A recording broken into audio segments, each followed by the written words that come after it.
మన ప్రభు అయిన యేసుక్రీస్తు యొక్క అతి శ్రేష్టమైన నామంలో మీ అందరికీ కూడా సమాధానం కలుగును గాక. Amen amen. వాక్యాన్ని మనం ధ్యానించుదాం.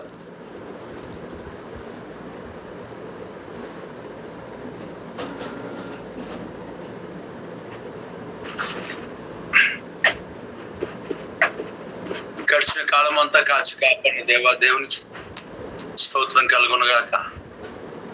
మన ప్రభు అయిన యేసుక్రీస్తు యొక్క అతి శ్రేష్టమైన నామములో ఈ సినాయి పర్వత ఉదయకాల ప్రార్థనలోకి కూడి వచ్చిన మీ అందరికీ సమాధానం కలుగును గాక.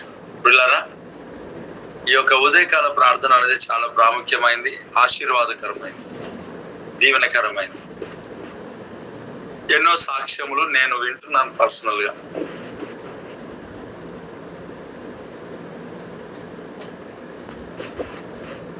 ఎన్నో సాక్ష్యములను నేను పర్సనల్ గా వింటూ దేవుడు కార్యాలు నేను విని ప్రభువును స్తుతిస్తున్నాను. అలాగే నేను కూడా ఈ ప్రార్థన కూడికను బట్టి, ఈ సాక్ష్యాలను బట్టి నేను ప్రోత్సహించబడుతున్నాను. ఖచ్చితంగా మనుషుల యొక్క సాక్ష్యాలను బట్టి నేను దాని మీద ఆధారపడి ప్రోత్సహించబడతలేదు. మొట్టమొదట ఏదైనా రిజల్ట్ ఉండని లేకపోని దేవుడు తెలియజేసిన దాన్ని బట్టి వెళ్ళటం,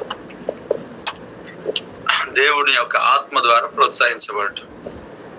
రెండవదిగా, ఎలాగో దేవుని యొక్క సన్నిధిలో సాక్ష్యాలు వినబడుతున్నాయి కాబట్టి అప్పుడు ఇప్పుడు ప్రతిరోజు సాక్ష్యములు ఉంటున్నప్పటికీ కూడా మన వాళ్ళకి అలవాటు కాలేదు కొంతమంది. కానీ చాలా మంది జీవితాల్లో గొప్ప గొప్ప సాక్ష్యములు దేవుడు ఇస్తుంటున్నాడు. ఇంకా ఆ జాబ్ పూర్తిగా ట్రాన్స్ఫర్స్ విషయంలో అన్నిటిని సాక్ష్యం చెప్తా అన్నారు. దేవుడు వారికి తగిన సమయంలో ఇస్తారు.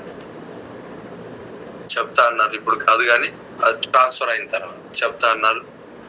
అయితే ఒక కార్యం కాదు, అనేకమైన కార్యాలు నేను చూస్తున్నాను. నేను పర్సనల్ గా ఏవైతే అంశాలను దేవుని సన్నిధిలో స్తోత్రం చెప్తామో, దేవుని వాక్యం ఏం చెప్తుంది?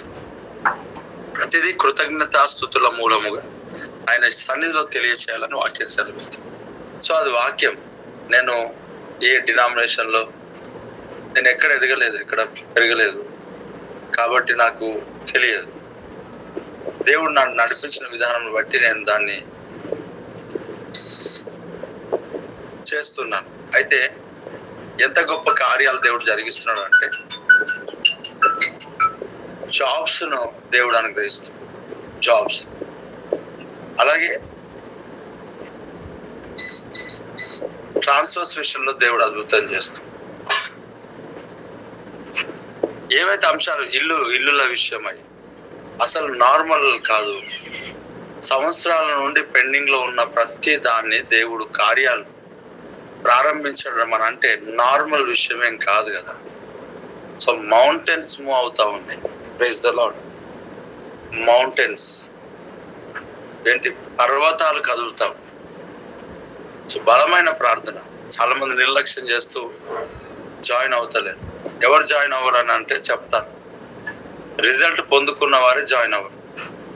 అంటే ఇప్పుడు రిజల్ట్ పొందుకున్న వాళ్ళు కూడా ఉంటారు, జాయిన్ అవుతారు. కానీ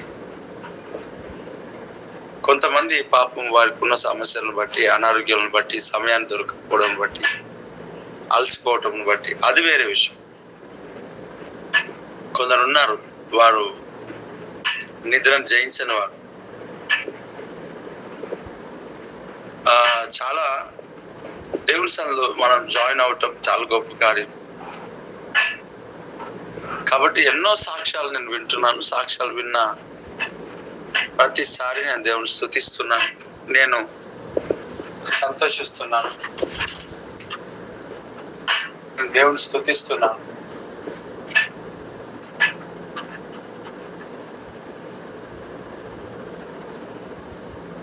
స్తోత్రం. చెట్టు ఇదేదో చూడు. దేవునికి స్తోత్రం. అయితే అదేంటి సౌండ్? దేవుని స్థాయిలో గొప్ప కార్యాలను, ఆశ్చర్యమైన కార్యాలు దేవుడు చేస్తున్నాడు. మహత్ కార్యములను దేవుడు జరిగిస్తా ఉన్నాడు.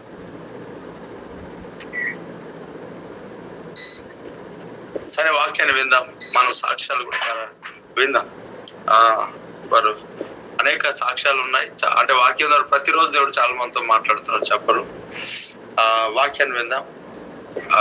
నిన్న ఒక చెల్లెలు కాల్ చేశారు, సాక్ష్యం తర్వాత చెప్తా అన్నారు.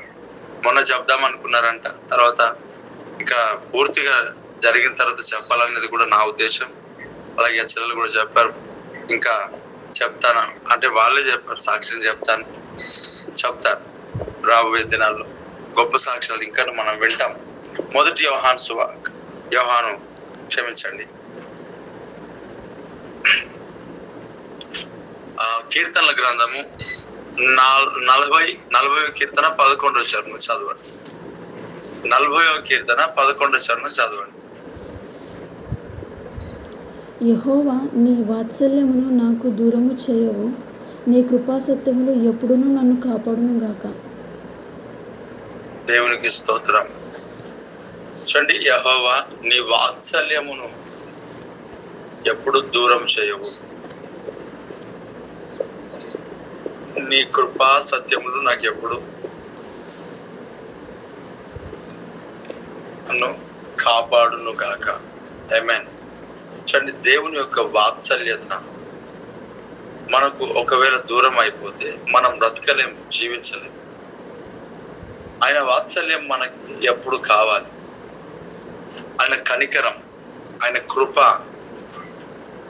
మనకు అవసరం.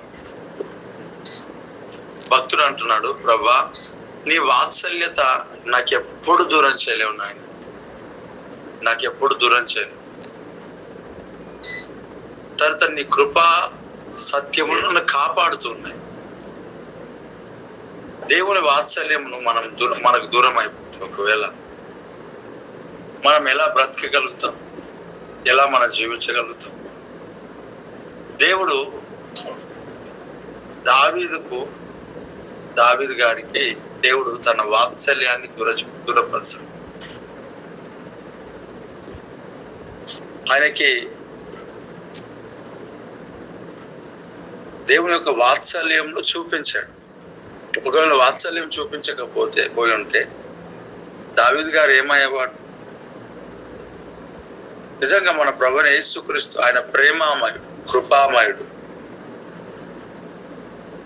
దేవుడు తన ఒక వాత్సల్యత, తన యొక్క కృప, తన యొక్క కనికరం మనకు చూపించకపోతే మనం బ్రతకలేము. ఎన్నో రకాలుగా దేవునికి వ్యతిరేకంగా నడిచిన మన జీవితాలు ఉంటాయి. ఆయన తన వాత్సల్యతను మనకు దూరపరచలేదు కనుక మనం ఇంకానూ సజీవ లెక్కలు లెక్కించబడుతున్నాం. ఇంకనూ అవకాశాలు ఇస్తానే ఉన్నాడు దేవుడు. యెహోవా నీ వాత్సల్యమును నాకు దూరము చేయవు, నీ కృపా సత్యములు ఎప్పుడునూ నన్ను కాపాడును గాక. ఏమంటే దేవుని యొక్క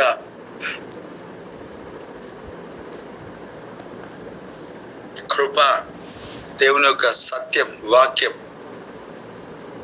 సత్యం అంటే ప్రభువైన యేసుక్రీస్తు.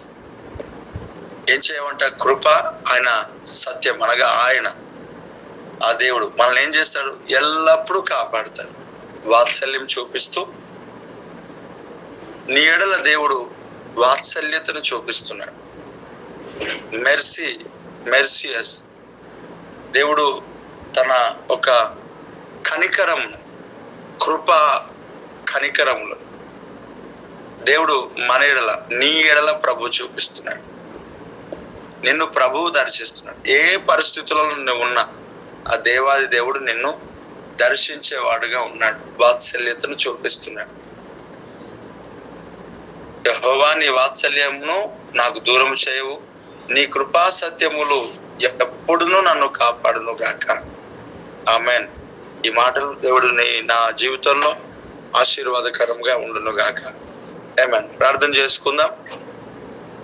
ఎవరైనా ఒకరు ప్రార్థన